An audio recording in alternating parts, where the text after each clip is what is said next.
អូនទាំងអស់គ្នាសម្រាប់លេខរបស់យើង19យើងបានចូលម៉ោង10យើងបានចូលនៅម៉ោង4ពីរគ្រាប់ទៀត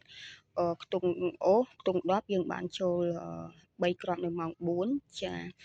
ហើយសម្រាប់ខ្ទង់30គឺយើងបានចូលវត្តល្ងាចតែម្ដង39គឺយើងបានចូលចា19គឺយើងបានចូលលេខនេះខ្ញុំក្នុងថ្ងៃនេះគឺខ្ញុំឲ្យ34 39 19 73ចាអញ្ចឹង39ក៏ចេញ19ក៏ចេញចាអញ្ចឹងយើងនៅសល់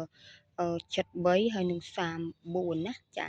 នេះខ្ញុំថែម05ឲ្យមួយគ្រាប់ទៀតសម្រាប់ពេលល្ងាចនេះជូនពរបងប្អូនទាំងអស់គ្នាសូមឲ្យមានលាភមានជ័យហេងកុំភ្លេចតាមដាន YouTube របស់នាងខ្ញុំដើម្បីទទួលបាននៅតម្រុយលេខលាភលេខសំណាងជារៀងរាល់ថ្ងៃផងដែរតម្រុយចាប់ពីម៉ោង8ព្រឹករហូតដល់ម៉ោង8យប់ផងដែរសូមឲ្យហេងនៅម៉ោងបន្ទាប់ទៀតផងដែរណាជួយ Subscribe YouTube នាងខ្ញុំមួយផងដើម្បីនាងខ្ញុំមានកម្លាំងចិត្តដើម្បីបង្ហោះចែកជូនដល់បងប្អូនបន្តអរគុណ